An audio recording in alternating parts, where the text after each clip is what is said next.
তবে তার কোনো প্রয়োজন ছিল না বীরেন্দ্র। শাওনের বিয়ের খবর পেলে আমি নিজে থেকেই আসার ব্যবস্থা করে নিতাম। তবে খবরটা খুব অপ্রত্যাশিত ছিল বীরেন্দ্র। ভাবিনি যে এত তাড়াতাড়ি তোমরা শাওনের সঙ্গে।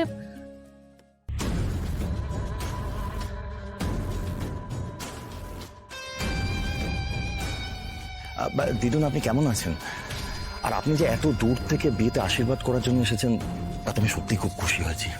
হ্যাঁ, আমাকে যে এই বিয়ের অনুষ্ঠানে সামিল হতে ডাকা হলো, তাতে আমিও খুব খুশি হয়েছি।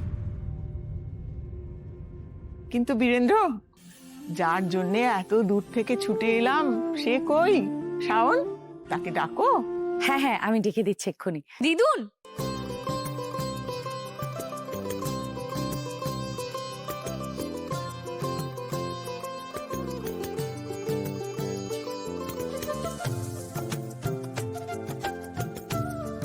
থাক থাক থাক। তুমি তো আমার জন্মদিনের পরেই চলে গেছিলে। আমি তোমাকে এত মিস করেছি।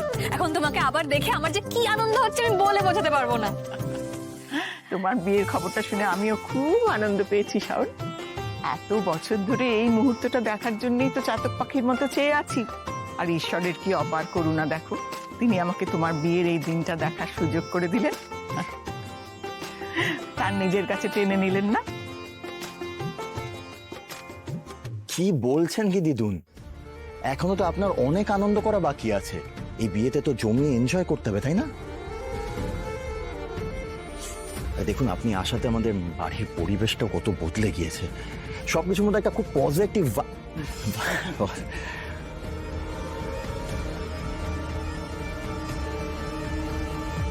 আমার দিদুনকে দেখে এই মন্দার এত খুশি হওয়া নাটক করছে কেন? দিদুন, তুমি আমার সঙ্গে আমার ঘরে চলো, আমার তোমার সাথে অনেক কথা বলার আছে। চলো চলো চলো। শাওন, শাওন, সাবধানে নিয়ে যাও মাকে, দেখো যেন চোট না লাগে। চলো চলো। বড় মাকে দেখলে শাওন মা কি খুশি হয়ে যায়, তাই না? একদম ছোট বাচ্চাদের মতো। আসলে আমাদের শাওনের মনটা তো একদম ছোট বাচ্চাদের মতোই সরল দাদা।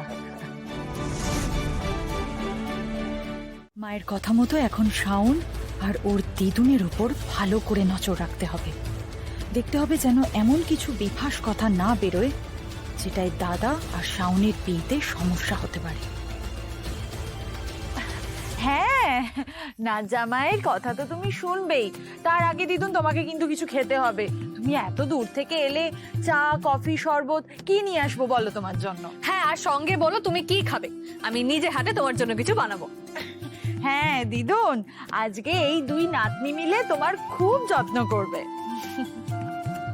আমাকে আর আলাদা করে কোনো যত্ন করতে হবে না। তুমি বরং আমার শাওন দিদি ভাইয়ের একটু খেয়াল রেখো। বিয়ের আগে, শ্বশুর বাড়ি যাবার আগে ওকে আগলে রেখে যত্ন করে দেখে নিও।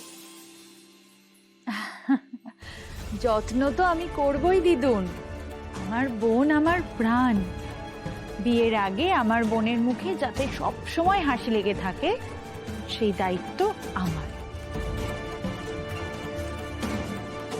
আর বিয়ের পর শাওনের মুখ থেকে সেই হাসি মুছে দেওয়ার দায়িত্ব হবে আমার আর দাদার। যে আমার ঘর ভাঙলো তার মনের মানুষকে নিয়ে ঘর বাঁধার স্বপ্ন আমি কিছুতেই পূরণ হতে দেব না। ব্যাস, এইটুকু বলি তুমি আমাকে নিশ্চিন্ত করে দিয়েছো রাইমা। এইবার তুমি আমাকে নাচ জামাইয়ের কথা কিছু বলো তো দিদি ভাই, যাতে আমি বুঝতে পারি যে আমার নাতনির দায়িত্ব ঠিক হাতে যাচ্ছে। এটা বুঝে আমি আরো নিশ্চিন্ত হই। হ্যাঁ দিদুন, আমি তো সেটা বলবো বলছি শোন না, চল না আমরা দুজন মিলে দিদুনের জন্য শরবত আর খাবারটা বানিয়ে আনি। চল। না না না রাইমা, শাওন এখন আমার কাছে থাক, আমার ওর সঙ্গে একটুখানি কথা আছে। তুমি যাও না, শরবতটা বানিয়ে নিয়ে এসো বরং। তবে দিদুন, ও যে বললো তোমার জন্য খাবার বানাবে, সেই জন্যই তো আমি যেতে বলছি। আমার এখন একদম খিদে নেই, তুমি শরবতটা আনো তাহলেই হবে। আচ্ছা ঠিক আছে।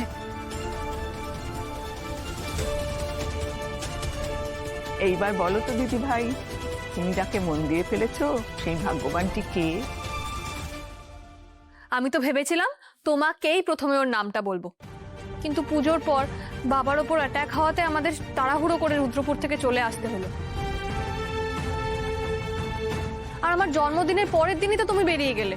ঠিক করে কথাই বলতে পারলাম না, তাই আর বলা হলো না। তবে তুমি না বললেও রুদ্রপুরে তোমার চোখ দেখেই কিন্তু আমি বুঝে গেছিলাম যে তোমার মনে কেউ একজন জায়গা করে নিয়েছে। সত্যি সত্যি তুমি বুঝে গেছিলে? বুঝবো না? এমনি এমনি কি তোমার দিদুনের সব চুলগুলো সাদা হয়ে গেল?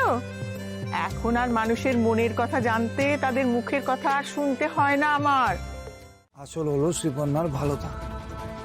আমি জানি কাকু যে শ্রীপর্ণা খুব জেদি, ছোটোর থেকে ও যা চেয়েছে সব পেয়েছে, তাই ওর ইচ্ছে মতন কিছু না হলে না ও সেটা মেনে নিতে পারে না। কিন্তু আমি বলছি কাকু আর কিছুদিন যাক, সব ঠিক হয়ে গেলে আমি ঠান্ডা মাথায় শ্রীপর্ণাকে সবটা বোঝাবো, বুঝবে কাকু। ও আমার থেকে আরো অনেক ভালো আর যোগ্য কাউকে নিজের জীবন সঙ্গী হিসেবে পাবে। হ্যাঁ জানি তো, আমার ছেলের বিয়ের যোগ তো এখনই। তবে এও জানি ওর কপালে রাজযোগ আছে, বিয়ে হলে সেরা সেরা মেয়ের সাথেই হবে। হ্যাঁ, না না এখনো কিছু দেখিনি, দেখো সময় সুযোগ করে দেখো। দেখো আমার হচ্ছে একটাই কথা, যার বিয়ে মেয়ে সেই পছন্দ করে। কি বলছো? নিজের বাবাকে আমার বিশ্বাস হচ্ছে না রে বৃষ্টি। হ্যাঁ, এই তো রাজ্য করে মাথাটা পুরো খারাপ করে ফেলেছে। তোরা শুভর ভবিষ্যৎটা একসঙ্গে নষ্ট করে দিচ্ছে। হ্যাঁ, আমি তো ভেবেছিলাম বাবা দাদাকে বোঝালে দাদা বিয়েতে রাজি হয়ে যাবে। এখন তো দেখছি বাবা নিজেই রাজি হচ্ছে না। এটা তো ছোটখাটো কোনো ব্যাপার নয়, ওর ভালোবাসার প্রশ্ন। ও যে তোমাকে কতটা ভালোবাসে তুমি ধারণা করতে পারো না শুভ।